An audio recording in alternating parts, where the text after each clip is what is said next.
Kankalar, videoya geçmeden önce videolara beğeni ve yorum atarsanız beni desteklemiş olursunuz. Birazcık yukarı çıkmaya çalışalım algoritmada. Teşekkürler şimdiden. İyi seyirler.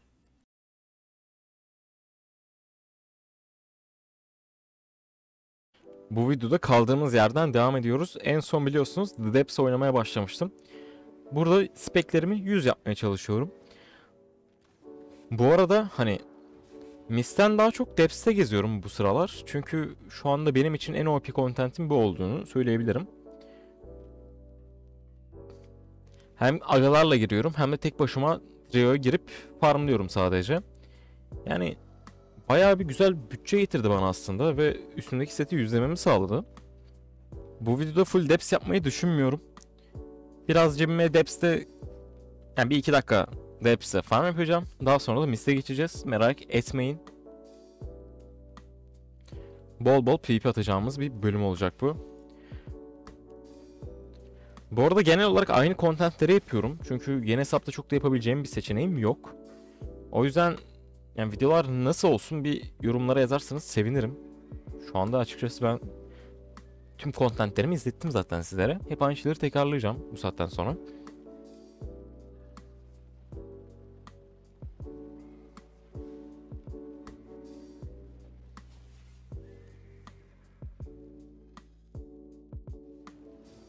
Şimdi tüm depolarımı boşaltıyorum. Cebimizde birazcık silver olsun, alsat yapabileceğimiz para olsun diye. Ama Black Market'e götürebileceğim itemleri depoda bırakacağım. Bunları daha sonra taşımayı düşünüyorum. Sadece markete satılacakları satıyorum. Aynı şekilde Brezilya'nda bulunan itemlerimi de markete koyuyorum. Nakit için her şeyi satıyoruz. Ayrıca böyle boş bulduğum her vakitte Black Market sıkıştırmaya çalışıyorum elimden geldiğince. Bu videodan sonra yaptığım Black Market'leri de göstermeyi düşünmüyorum. Çünkü video etkisi de yok. Boş yere kendimi riske atıyorum açıkçası. Black Market yaptığımı bilin yeterli.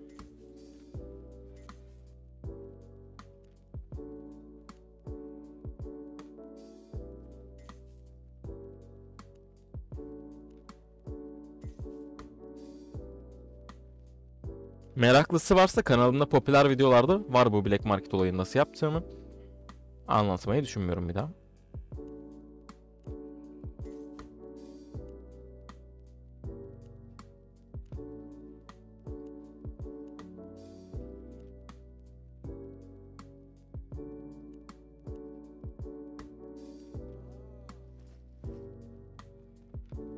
Son kez bir Depths'e girdim.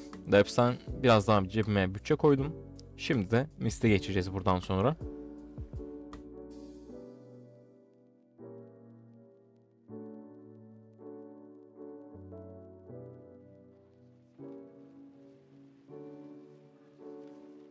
Cebimdeki silver'ı görüyorsunuz zaten. Gayet güzel bir bütçemiz var. Üstüne bankada itemlerimiz var.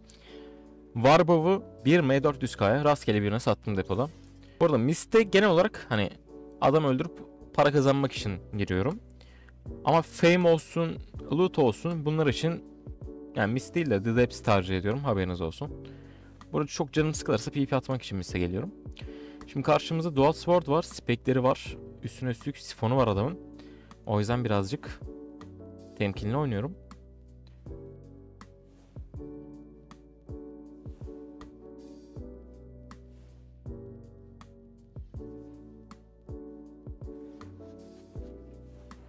Adam üstüme geldikçe W ile geri kaçıp Q ile adama saldırıyorum. Bak burada kaçmaya başladığı için ayakkabı bastım. Herif ama bir şekilde bana geri döneceğini biliyorum. O yüzden hemen hop vurup geri kaçıyorum. Herif üstümüze gelince geri kaçıyoruz. Üstümüze gelince geri kaçıyoruz. Kayıt. Yani burada çok güzel oynadığımı düşünüyorum bu arada. Yani şurada oynadığım oyun tarzını izleyebilirsiniz kendiniz. Örnek alabilirsiniz. Yani gördüğünüz gibi canımız full. Adamın içinden geçtik ama. Herifin tüm skill'leri bitti. Defansifi kalmadı. O yüzden rahat bir şekilde saldırabiliyorum artık. Defansif yok. Kaçış skill'i yok. Damage'i yok. Yani o yüzden rahat rahat savaşıyorum burada. Ve arkadaşımızı tam kestik diyorum. Adam bir canla kaçmaya başlıyor. Daha sonra kovalamacı başlıyor. Ayakkabım Royal olduğu için bu arada benden kaçmak biraz çok zor. Hem W'm var hem Royal'im var. Yani biraz imkansız. Burada adam ata biniyor ama atını da düşürüyorum. Yani no problemo. Sadece mana problemimi yaşadım burada birazcık. Manamı kontrol edemedim. Ama her türlü adamı kesiyoruz arkadaşlar. Afiyet, bal şeker olsun.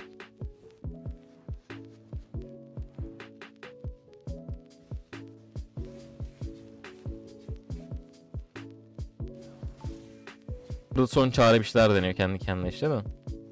İşte yapabileceği hiçbir şey yok artık. O yüzden bay bay. Burada bir Deathgivers'la karşılaşıyoruz. Bu bölümde serverdaki tüm Deathgivers'ları ben kestim herhalde. Her dakika bir Deathgivers kesiyoruz. Arkadaşımız 5-2. Spekli bir arkadaş. Burada bilerek bait atıyorum, soru işareti falan. Hani kırtma yapıyorum adamı beni düşürsün diye.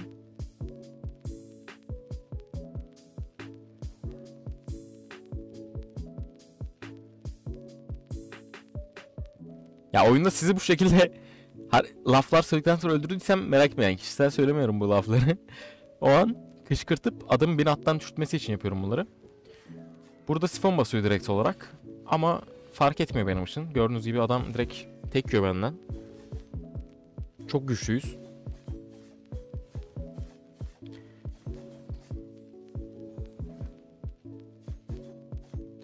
Adamın defansif falan hiçbir şey kalmadı.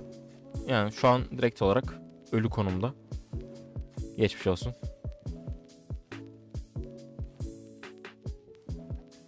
Bu çarı oynarken düz vuruşları atmayı unutmayın. Düz vuruşlarımız adamda alev yanıcı etkisi bırakıyor ve güzel damage vuruyorsunuz.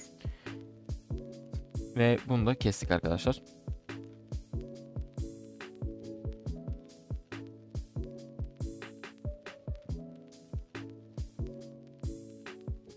Şimdi burada ben itemleri bankaya götürürken sifonlu 6-1 Deathgivers'la karşılaştım. Kendisi bana Duo Mist'te 1 vs 1 atmayı teklif etti, yabancı arkadaşımız. Ben de okeyledim. Haydi gidiyoruz şimdi. Ya Duo Mist olayını seviyorum çünkü gidip de solo Mist'te 5 saat adam aramıyorsun. Ratlanma ihtimalin daha düşük. Bu yüzden hani Duo Mist tekliflerini genelde kabul ediyorum ben. Gidip savaşmak için. Ama beni trollüyorlar bazen. İçeri girip ben içeri giriyorum. Adamlar içeri girmiyor. 5 dakika ban yiyorum hani. Girmeme banı yiyorum. O yüzden hep adamların girmesini bekleyin. Adam girdikten sonra girdim. Şimdi savaş başladı kankalar. Q'mu 1'e aldım. Pasifimi 3'e aldım bilerek. Adamla yakın dövüş yapacağız diye. Ve işe de yaradı. Adamın ağzını burnunu kırdık.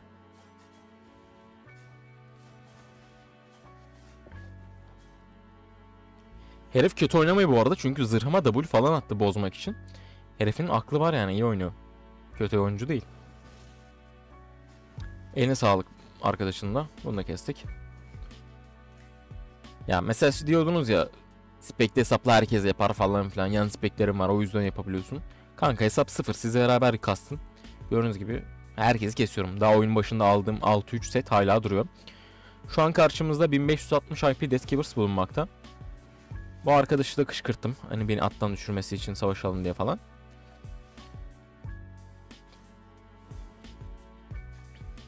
Eleman full 120 spek bu arada. Hani kötü oyuncu falan değil adam. Çarını iyi biliyor. Ve herifin 2 milyon fame'i var. Bizim fame'imiz 20 milyon sadece. Bunu da kestik. Miserable. Afiyet olsun. 350k PP fame geldi bundan da.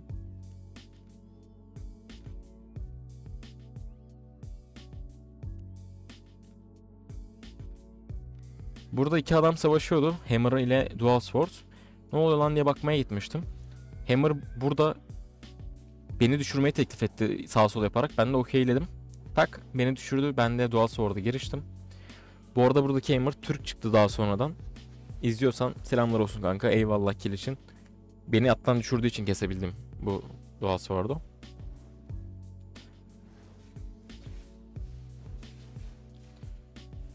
Ama gördüğünüz gibi bak. Rakiplerinizi hafife almayın. Ben bu adamın normal savaştığım adamlarmış gibi davranıyorum. Gidip de hafife alırsanız böyle canınız da alır. Arkadan bir rat gelir ölürsünüz falan. Her zaman full oynamaya çalışın yani elinden geldiğince. Ayakkabım zaten geliyor ve bu adamı yakalıyorum kankalar.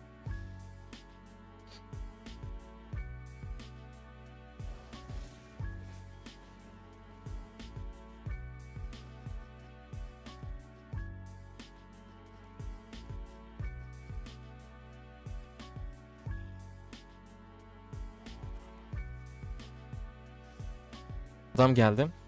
Kendisi Frost olduğu için direkt önünde indim ve Q'sunu kendime çarptırttım. Çarptırınca da adamın atı gitti ve benim için kolay bir hedef oldu. Direkt olarak adamı gankledik zaten. Hiçbir zorluk yok bu adamda.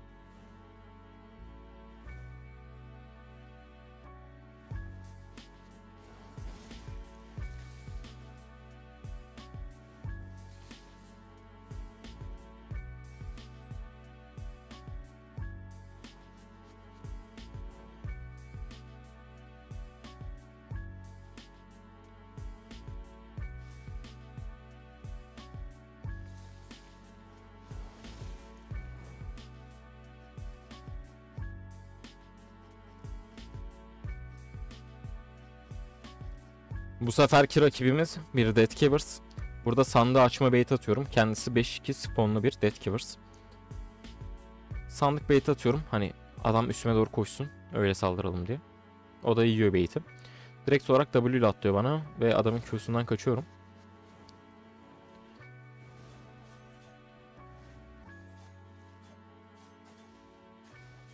Herif kayıt dövüyoruz. Ve adam yapabilecek hiçbir şey yok açıkçası. Çok rahat adamı pataklıyoruz.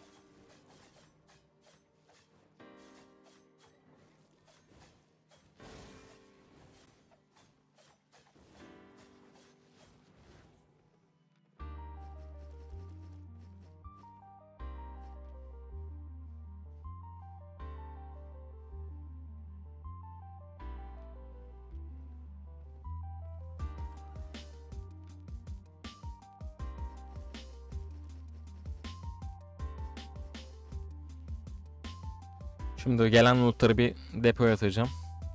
Bayağı bir para biriktirdik.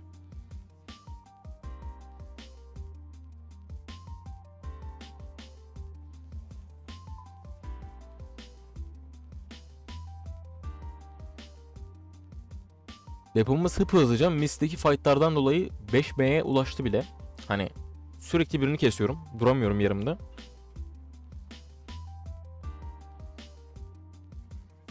Bu seferki rakibimiz Firestaff. Adam yanımdaydı. Şöyle bir düşürme denemesi yapayım derken bir baktım adam kendini düşürtmemi istiyormuş zaten meğersem. Tamam ben de düşürmeye karar verdim.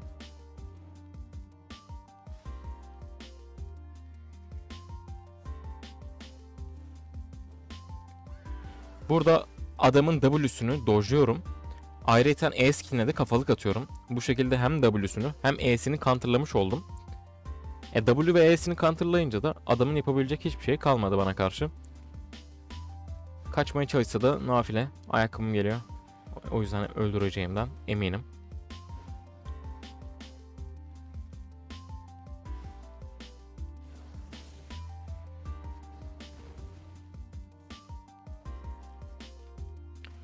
Benim daha önceki Mokoku videolarımı falan izlediysen genelde Curse ağacındaki silahlara ölüyorum. Damage'lerini tahmin edemediğimden. Burada da sifonlu 120 spek Curse var yanımda. Dedim aha öldük, seti kaybettik falan. Adamın set çok tehlikeli bir set. İlk vuruşu ben yaptım. Adam çok dibime girdiği için kaçacak vaktim yoktu zaten. Bari damage atayım dedim. Birbirimizin canını eşitledik aslında. Buradan sonrası biraz riskli. Birincisi benim potum yok. İkincisi adamın IP'si benden daha fazla. Üçüncüsü adamın spekleri çok güzel. Dördüncüsü bende Undead Cape var. Adama karşı işe yaramıyor ama adamda Martok Cape var. Bana karşı işe yarıyor. Bayağı bir dezavantajlı konumdayım ama yine de denemek istedim. Burada herif direkt kafama curse bıraktı. Bunu kafalığımla engelledim. Ama bu sefer bir dahaki curse'e engelleyebilecek bir şeyim olmadığı için kaçmaya başladım. Burada amacım herif bana 4 stack bırakmaması için kaçmak. Görünmezlik iksiri bastım ve W tam kafama attı. E skill'ine bir curse attığı için çok fazla damage yemedim bundan. Şu anda adamın Marto KP gitti. Adamın defansifi yok, ayakkabısı yok. Tek sahip olduğu şey Gigapot olduğunu biliyorum. O yüzden adamın üstüne doğru koşuyorum. Gigapot'unu baitleyeceğim. Baitledim. Şimdi de adama yapışıyorum. E skill'ine kafalık atıyorum ve adamı kesiyorum. Çok yakın bir savaştı. Herif çok felaket sert bir adamdı.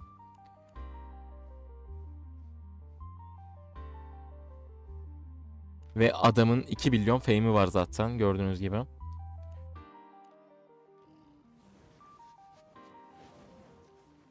$1 milyon fame'lik hesapla bile bu şekilde adamları kesebiliyoruz arkadaşlar. Gördüğünüz gibi.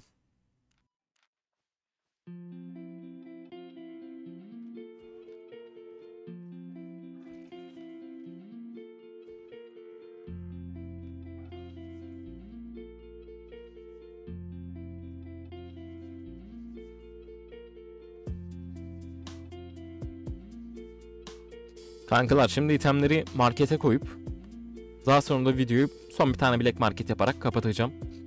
Bayağı bir loot topladık. Bunları satmam lazım biliyorsunuz. Markete koyalım şimdi. Black markete götürebileceğim itemleri depoda bırakacağım. Kalan her şeyi markete sattım ben.